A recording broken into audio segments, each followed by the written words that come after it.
Oi, pessoal, agora eu vou dar o capítulo 6 e eu vou ler mais alguns capítulos que vem abaixo para não ficar tão curto esse vídeo. E o capítulo 6 só tem 2 páginas para eu ver. O nome do capítulo 6 é o contentamento, é o objetivo, a meditação é o meio.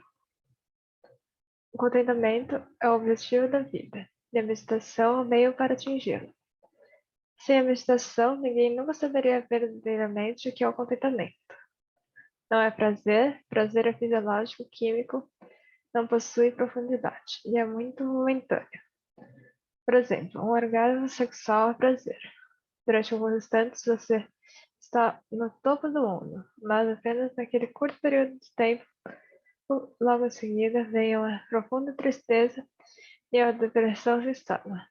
É por isso que, após fazer amor, as pessoas dormem.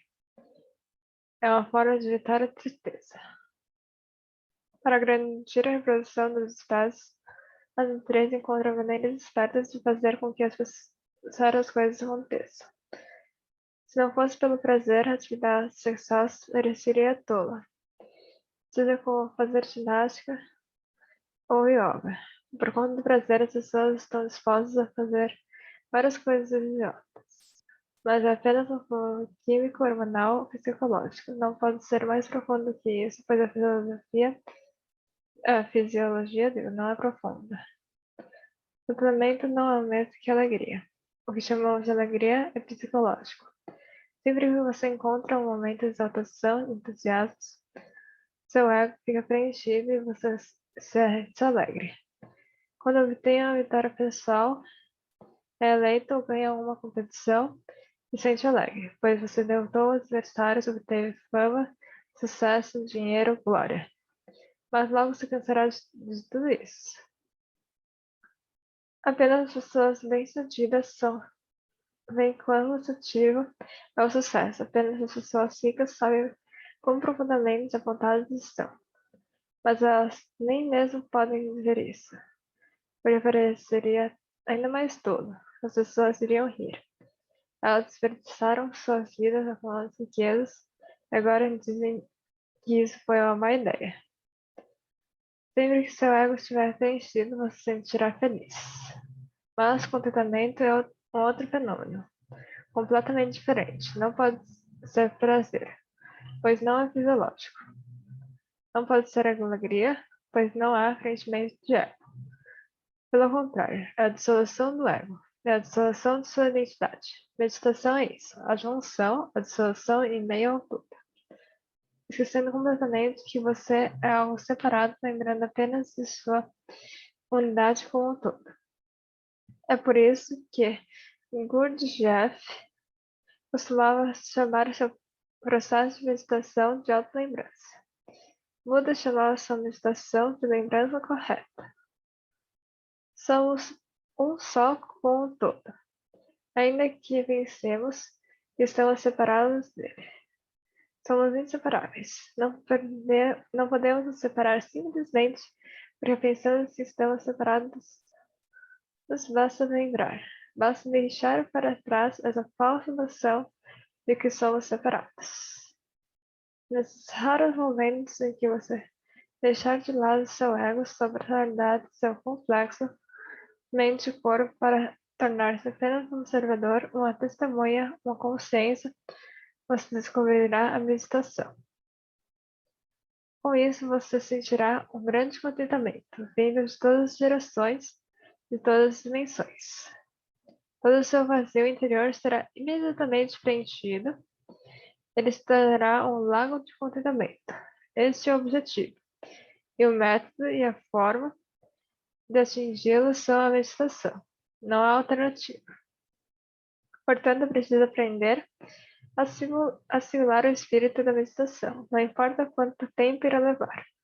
Qual será o preço, é preciso estar pronto. Uma vez que você esteja pronto, não será difícil. É o estado de espírito que faz com que você se torne merecedor desse enorme contentamento. E as coisas passam a ser bem mais simples então. Daí outro capítulo. Todos já nascemos místicos. Um amigo me disse uma vez: a meditação é para místicos. Por que então você propõe essa prática para pessoas comuns? Primeiro, queria dizer que não encontrei uma pessoa comum. Isso não existe. É algo criado por pessoas egoístas. Um egoísta precisa criar coisas comuns. Essa é a única forma através da qual seu ego pode existir. Nenhum ser humano é comum, pois cada um de nós é sempre absolutamente único. Cada ser humano é criado por Deus. Como então poderia ser comum? Deus nunca cria nada comum. Tudo em sua criação é raro. Cada indivíduo é tão único que nunca se repetirá. Você nunca foi antes, nunca será depois. Nunca é possível encontrar ninguém exatamente igual a você. Ainda assim, a meditação seria para os místicos. É verdade. Trata-se de algo para místicos. Mas nós já nascemos místicos, pois cada um de nós carrega consigo um grande mistério que precisa ser compreendido. Cada um de nós possui um grande potencial que precisa ser desenvolvido. Todos nascemos com o futuro. Todos têm esperança. Qual o sentido, então, quando se fala de um ser místico? Um místico é alguém que está tentando desvendar os mistérios da vida, que está se movendo rumo ao desconhecido, que está explorando novos territórios, cuja vida é de exploração de aventuras. E é assim começa a vida de toda criança, com admiração, assombro, com muitas perguntas em seu coração. Cada criança é um místico. Mais tarde, em um momento, dentro do suposto processo de conhecimento, você perde o contato com sua possibilidade interna de ser místico e torna-se negociante, ou balconista, ou cobrador, ou ainda padre. Se torna outra coisa. E começa a pensar que você é essa outra coisa. E quando realmente acreditar nisso, então assim será de fato. Estou esforçando aqui para destruir essas noções errôneas sobre si mesmo e para liberar o misticismo que há em você. Meditação é um caminho para liberar o misticismo e serve para qualquer um, sem exceção. Meditação é para místicos. Por que então você propõe sua prática para pessoas comuns e para filhos das pessoas? Ninguém é comum. As pessoas e as crianças são as mais capazes de aprender. São místicos naturais. E antes que sejam destruídos pela sociedade, antes que sejam destruídas por outras pessoas condicionadas, corrompidas, melhor fazer é ensinar a elas algumas coisas sobre meditação. Meditação não é um condicionamento, porque não é uma doutrina. Meditação significa não ter um credo. Se você educa uma criança para ser cristã, estará transmitindo a ela uma doutrina. Estará forçando-a a acreditar em coisas que parecem absurdas. Você precisa dizer à criança que Jesus nasceu, nasceu de uma mãe virgem. Isso se torna um preceito básico. Neste momento, você está destruindo a inteligência natural da criança. Se ela não acreditar em você, você ficará zangado. E sendo mais forte, poderá punir a criança. Se ela acreditar em você, estará indo contra a sua inteligência intrínseca. O que você diz parece absurdo para a criança, mas ela precisa concordar com você. Uma vez tendo concordado, começa a perder sua inteligência, começa a ficar mais burra. Se você ensinar uma criança a seguir os preceitos do islamismo, novamente você terá que lhe ensinar 1001 absurdos. O mesmo ocorre com o hinduísmo e todos os outros tipos de crenças, dogmas. Mas se você ensinar uma criança a meditar, não será uma doutrinação. Você não diz que ela precisa acreditar em nada. Está apenas convidando-a para uma experiência de não pensamento. O não pensamento não é uma doutrina, é uma experiência. As crianças acabaram de vir do outro mundo, estavam próximas a Deus. Ainda lembram algo desse mistério, não o esqueceram completamente. Em algum momento irão esquecer, mas ainda tem uma fragrância ao seu redor. É por isso que todas as crianças parecem tão belas, tão graciosas. Você já viu uma criança feia? Mais tarde na vida, é difícil encontrar pessoas belas. O que acontece com essa beleza? Como ela desaparece? Que calamidade acontece durante o processo de crescimento que torna as pessoas feias? Elas começam a perder sua graciosidade no dia em que começam a perder sua inteligência, começam a perder seu ritmo natural, sua elegância natural e começam a aprender comportamentos plastificados. Não podem mais rir, chorar ou dançar espontaneamente. São forçadas para dentro de uma gaiola, uma camisa de força, são aprisionadas. As correntes que as prendem são sutis e não são fáceis de perceber. São correntes feitas de pensamento, que cristianismo, hinduísmo e islamismo. As crianças foram acorrentadas, mas não podem ver suas correntes. Então, não podem lidar com elas e sofrerão durante toda a sua vida. É uma prisão. Não é como colocar uma pessoa na cadeia, mas sim criar uma cadeia ao redor da pessoa. Aonde quer que ela vá, a cadeia estará junto. Ela pode ir até o Himalaia, sentar-se numa caverna, ainda assim será um hindu, um cristão, e continuará com seus pensamentos. Meditação é uma forma de aprofundar em si mesmo até o ponto em que não há pensamentos. Por isso não é uma doutrinação. Na verdade, não está ensinando nada a você. Apenas está tornando você mais alerta para a sua própria capacidade interna de ser, sem pensar de ser longe da mente. O melhor momento é quando a criança ainda não foi corrompida. Daí agora o oitavo capítulo é a mente tagarela. Quando uma criança nasce, ela não tem uma mente. Não há tagarelice dentro dela. Leva de 3 a 4 anos para que a mente, que é apenas um biocomputador, comece a funcionar. A mente precisa ser alimentada com informações. É por isso que, se você tentar voltar no tempo através da memória, irá parar em um momento em torno dos 3 ou 4 anos. Antes disso, está tudo em branco. Você estava lá, com certeza, e várias coisas aconteceram, vários acidentes, mas aparentemente os registros não foram gravados na memória. Por isso você não pode se lembrar. A partir dos 3 ou 4 anos, contudo, as coisas começam a ficar mais claras.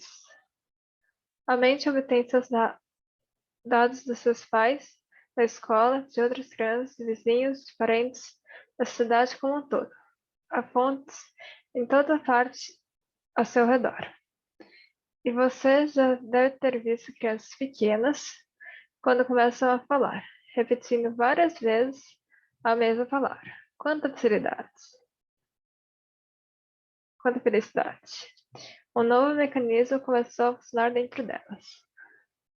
Quando elas puderem formular frases, irão fazê-lo. Com grande alegria também, repetindo das várias vezes. Quando começarem a fazer perguntas, farão perguntas sobre tudo e mais um pouco. Note que elas não estão interessadas em suas respostas. Observe uma criança fazendo uma pergunta. Ela está apenas se divertindo com o fato de poder fazer perguntas. Uma nova faculdade veio à tona dentro dela.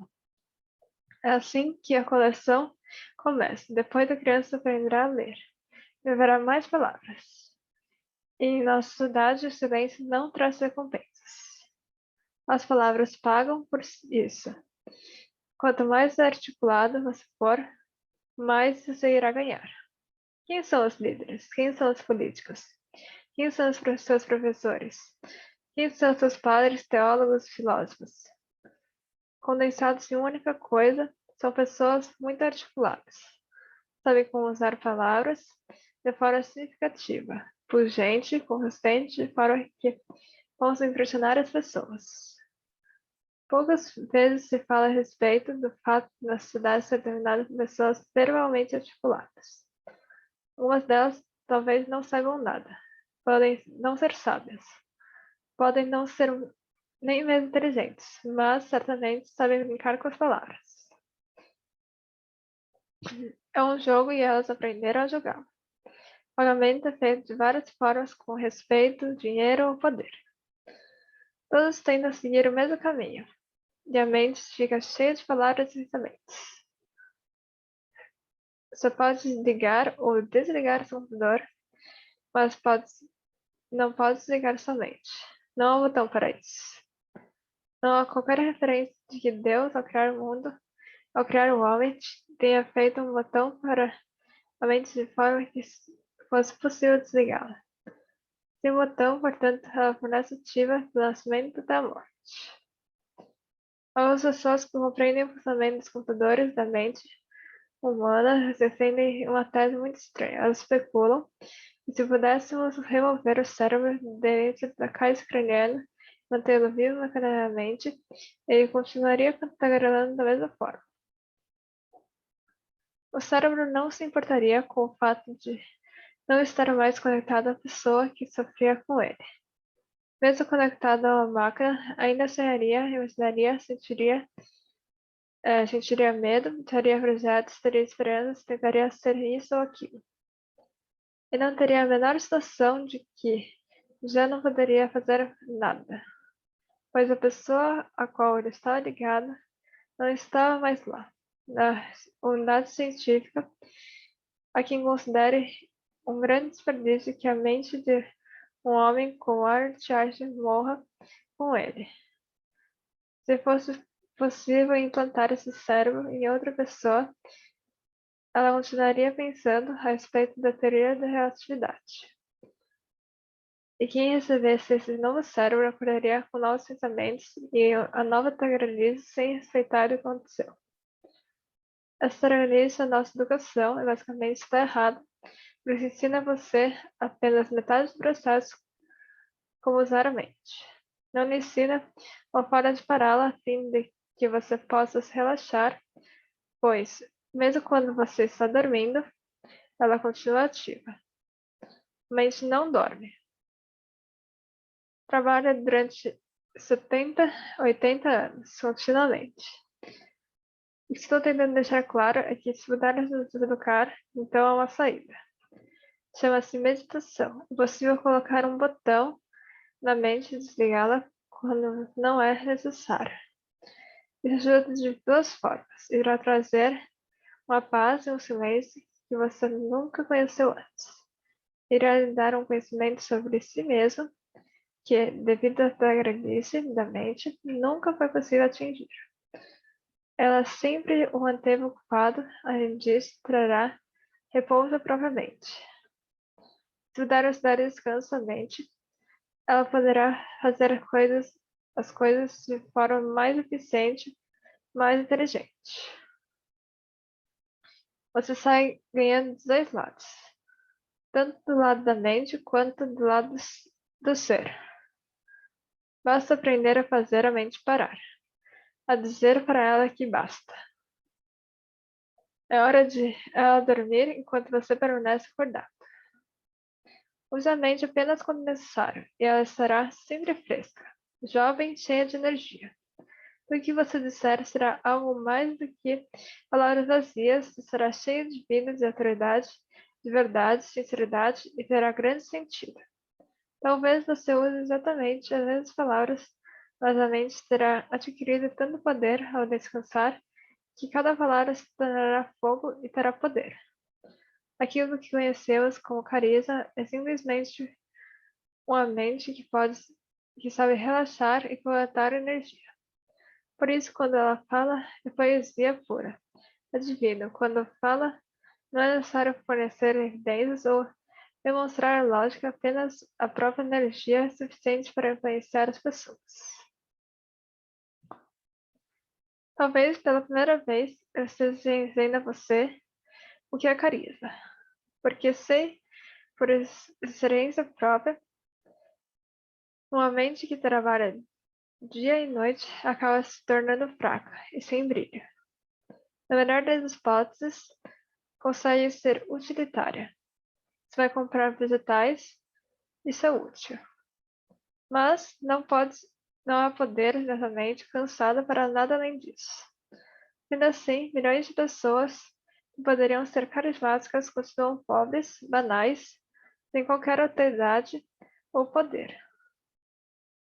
Se for possível, eu afirmo que de fato é colocar a mente em silêncio e usá-la apenas quando necessário. Então você estará presente com uma enorme força, terá reunido tanta energia que cada palavra proferida irá diretamente para seu coração. As pessoas pensam que as mentes das personalidades carismáticas são hipnóticas, mas não é verdade. O que elas têm é um poder, um frescor. Para elas é sempre primavera. Essa é a parte que diz respeito à mente. No que diz respeito ao ser, o silêncio abre um novo universo de eternidade, de imortalidade, de tudo aquilo que você pode pensar como sendo uma bênção, uma graça. Por isso que eu insisto em dizer que a meditação é a religião essencial, a única religião. Nada mais é necessário. Todo o resto consiste em rituais que não são essenciais. A meditação é a essência pura, não é possível remover nada dela. Ela lhe traz o melhor dos dois mundos. Ela lhe dá outro mundo, o divino, e lhe dá também esse mundo terreno. Através da meditação, você não é mais pobre. Tem uma riqueza enorme. Não é feita de dinheiro. Há muitos tipos de riqueza e o homem que é rico por causa do dinheiro está no ponto mais baixo da escala. Salários inteiros das categorias de riqueza. Deixe-me colocar as coisas dessa forma. Um milionário é o mais pobre dos homens ricos. Quando observado do ponto de vista dos pobres, ele é o mais rico dos homens pobres. Mas quando observado do ponto de vista de um artista criativo, de um dançarino, de um músico, de um cientista, ele é o mais pobre dos homens ricos. No que diz respeito ao mundo dos iluminados, ele nem mesmo pode ser chamado de rico. A meditação, no fim das contas, irá torná-lo rico, de forma absoluta, ao lhe dar o mundo no seu interior, e também rico de forma relativa, pois irá libertar os poderes da mente, para qualquer talento que você possa ser. Minha própria experiência mostra que todos nasceram com um dom, e ao menos que esse talento seja vencido ao máximo, algo ficará faltando nessa vida. A pessoa continuará sentindo que, de alguma forma, algo que deveria estar presente não está. Dê um descanso somente. Ela precisa disso. E é tão simples, basta colocar-se de fora, tornar-se uma testemunha. Lentamente, aos poucos, a mente aprenderá a ficar em silêncio. Uma vez que a mente tenha aprendido que o silêncio a torna mais forte, as palavras não mais serão meras palavras. Terão um valor, uma riqueza, uma qualidade, que nunca tiveram antes. Serão diretas como uma flecha. Ultrapassarão as barreiras lógicas e irão direto ao coração. Nesse momento, a mente será uma boa serva com um enorme poder nas suas mãos do silêncio. Nesse momento, o ser será o mestre, e o mestre poderá usar a mente quando for necessário e desviar ela quando não for. E agora, outro capítulo é a mente é um fenômeno social. A mente só pode existir em uma sociedade, ela é um fenômeno social, pois necessita da presença de outras pessoas. Você não pode sentir raiva quando está sozinho. Ou, se isso acontecer, sentirá tolo. Não pode ficar triste quando está sozinho. pois não há desculpa para tal. Também não posso se tornar violento, é necessário que haja mais alguém por perto. Você não pode falar, não pode continuar tagarelando, não pode usar a mente, ela não pode funcionar, e quando a mente não pode funcionar, ela se torna ansiosa e preocupada. Ela precisa funcionar, precisa de alguém com quem se comunicar. A mente é um fenômeno social subproduto da sociedade. Não apenas da sociedade moderna, mas de qualquer sociedade.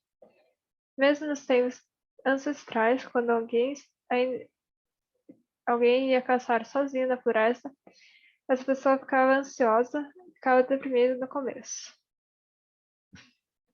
A diferença não está na mente, a diferença está no grau de paciência. A mente permanece a mesma, seja ela moderna ou antiga, mas nos vários tempos as pessoas eram mais pacientes e podiam esperar. Você não sabe mais ser paciente, e aí está o problema. Nos vários tempos, no mundo antigo, especialmente no Oriente, não havia consciência do tempo. É por isso que os relógios não foram inventados no Oriente. Poderiam ter sido inventados na China, talvez. Mas eles não estão interessados no tempo. A mente moderna se interessa em demasia pelo tempo. Por quê? Isto é a parte da influência cristã no mundo. Com o cristianismo e o islamismo, a consciência do tempo passou a fazer parte do mundo. Há razões para tal. No pensamento cristão, acredita-se que há apenas uma vida, a primeira e a última. Se você morrer, não terá mais tempo, então todo o tempo do mundo, todo o tempo que você tem são 60 ou 80 anos, talvez. Por isso há tanta pressa no acidente. Todos correm porque a vida está se esvaindo. A cada momento, seu tempo de vida restante diminui. O tempo está passando e você está morrendo.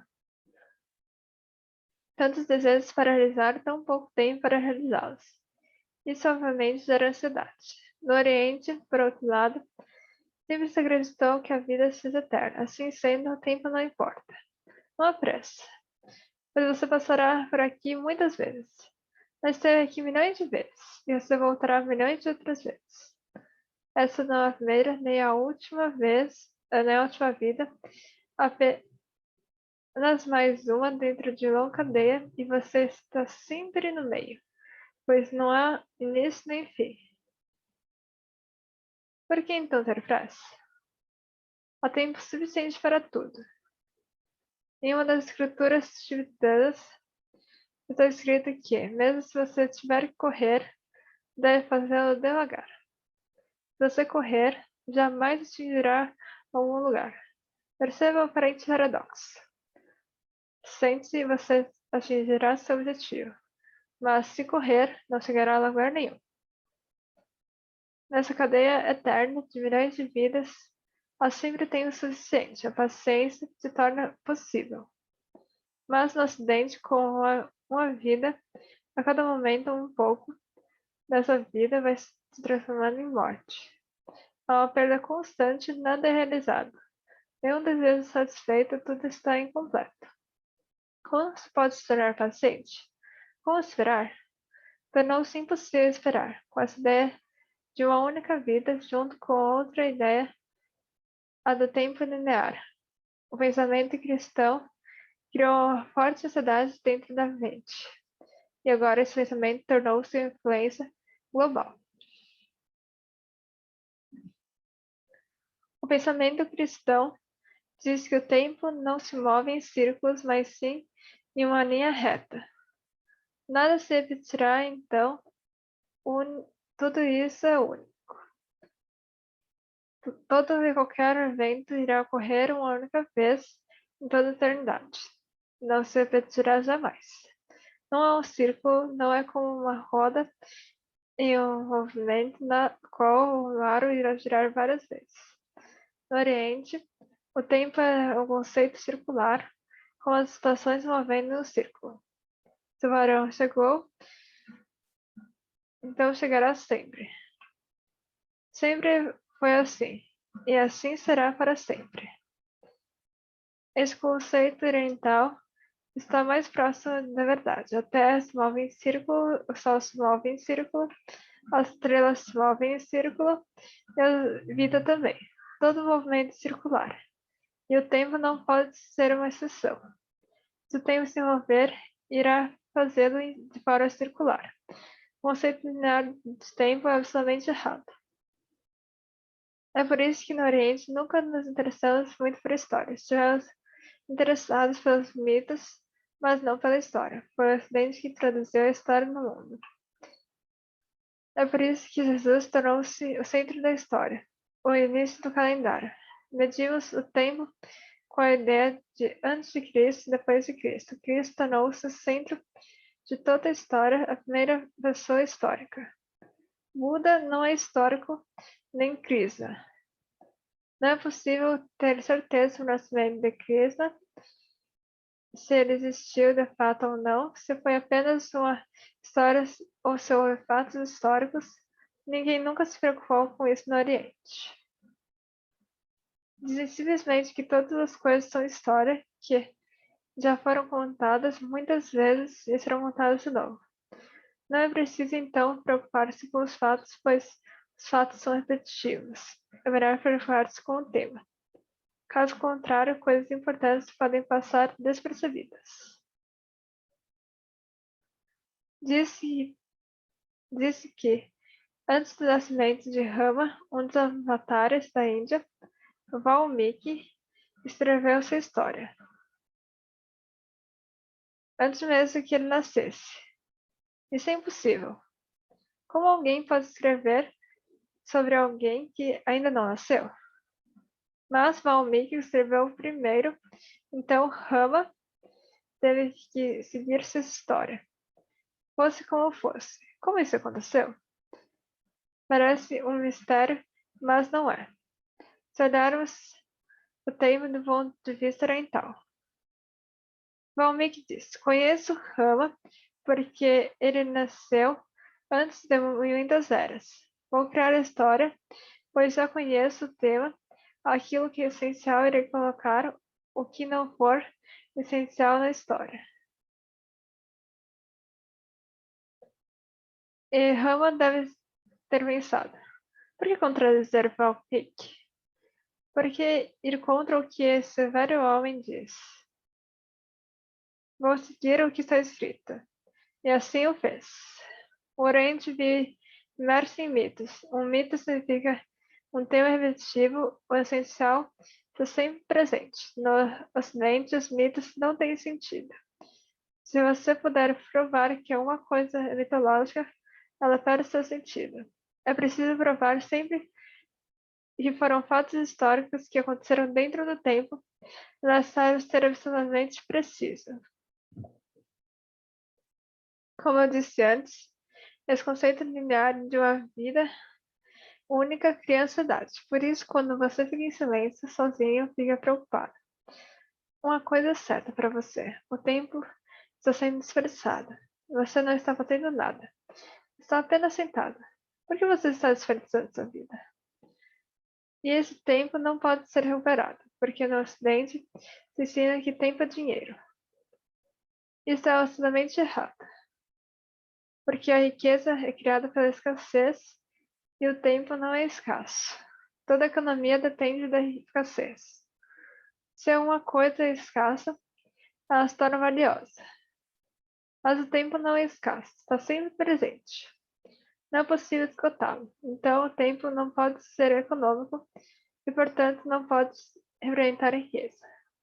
A D5 estou ensinando que o tempo é riqueza que não deve ser desperdiçada, pois não voltará. Então, você não pode ficar sozinho, sentado, durante 3 anos, nem 3 meses, nem mesmo 3 dias, pois você terá desperdiçado seu tempo. O que você está fazendo?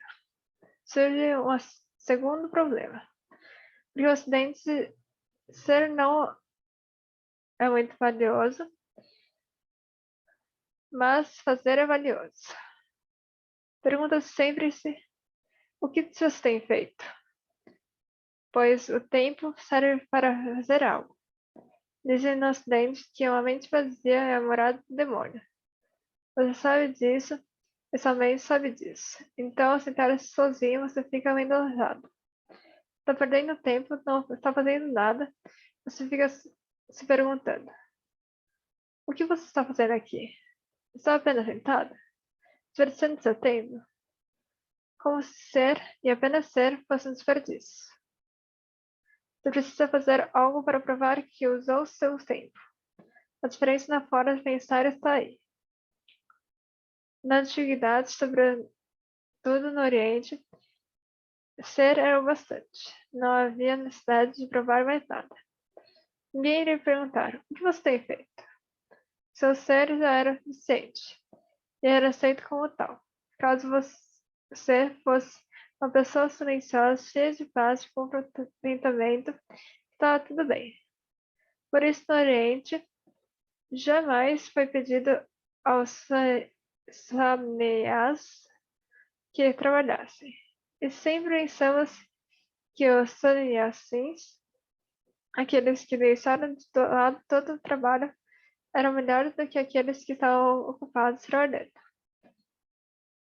Isso jamais ocorreria no Ocidente. Se você não estiver trabalhando, é um vagabundo, um mendigo. Os hippies são um fenômeno recente, mas de certa forma o Oriente sempre teve uma mentalidade hippie.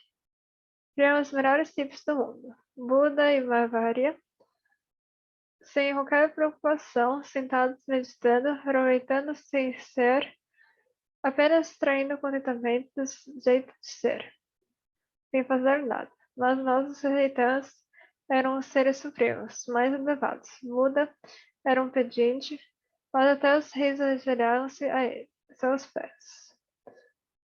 No Oriente sempre foi totalmente diferente. O ser era aceitável. Não se perguntava o que a pessoa fazia, mas sim quem a pessoa era. E isso bastava. Se você tivesse descoberto a compaixão, se você tivesse florescido, isso bastava. A sociedade devia ajudá-lo e servi-lo. Ninguém dizia que você deveria trabalhar ou deveria criar algo novo. No Oriente, pensa-se que vencer seu próprio ser era a mais alta forma de criatividade e a presença de um homem assim era valorizada. Ele poderia ficar anos em silêncio.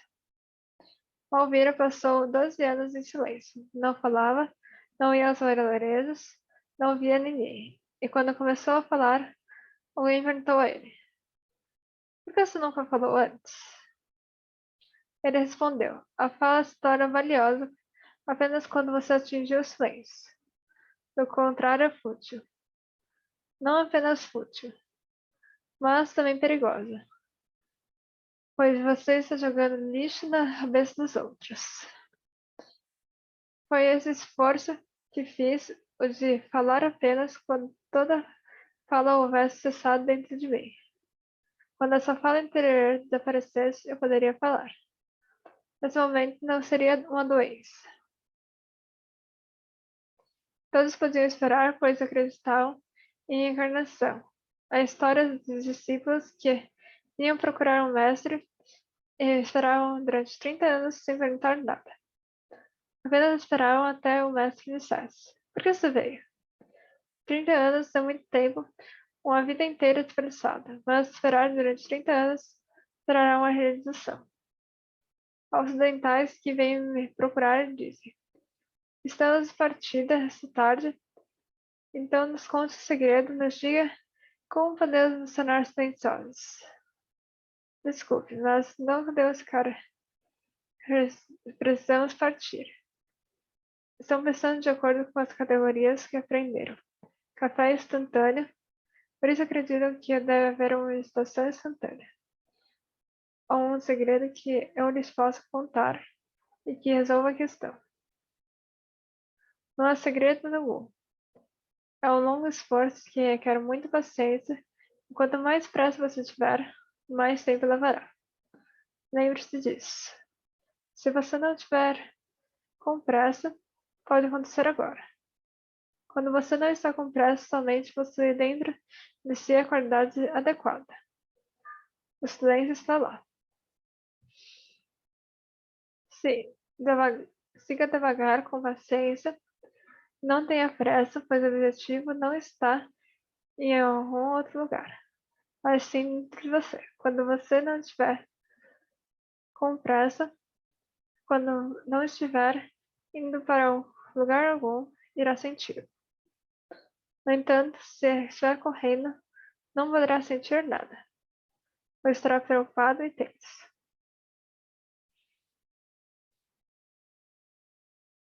No Japão, a meditação é chamada de zazen.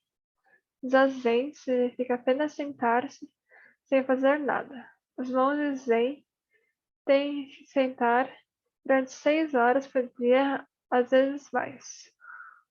O mestre nunca lhe dá mais nada para fazer. Eles apenas têm que ficar sentados. Foram treinados para sentar, sem pedir nada para fazer, nem mesmo um mantra. Apenas sentar. Parece fácil, mas na prática é muito duro, porque a mente pede algum trabalho, algo para fazer. E a mente fica dizendo: por quê? Por que perder tempo? Eu ia ficar aqui sentada. O que iria acontecer só porque estou sentada? Ainda assim, durante muitos anos, o aprendiz permanece sentado. Dia após dia. Então, aos poucos, a mente se cansa de você, se cansa de não ser ouvida e para de perguntar. Quando isso acontece, aos poucos você descobre uma nova força de vida dentro de si, que sempre esteve presente, mas você estava ocupado demais e não podia ouvi-la, não podia senti-la. Ao se livrar das preocupações, começa a senti-la. A mente sempre criou problemas e gerou solidão. Tente ficar sozinho durante no mínimo 3 meses. Mas decida com antecedência que aconteça o que acontecer, você não ouvirá somente. Decida com antecedência que você está pronto para desperdiçar 3 vezes, de forma que não seja necessário ficar pensando constantemente que você está perdendo tempo. Você irá simplesmente sentar e esperar. Você vê então que ocorra um milagre. Em algum momento desses 3 meses, um dia você tomará consciência de seu ser. Quando não há tarefas a executar, coisas a fazer, você pode perceber o ser torna-se consciente dele. Se coisas demais sendo feitas, você apenas segue em frente, esquecendo o ser que está escondido por trás. Daí, no próximo, eu continuo o outro capítulo.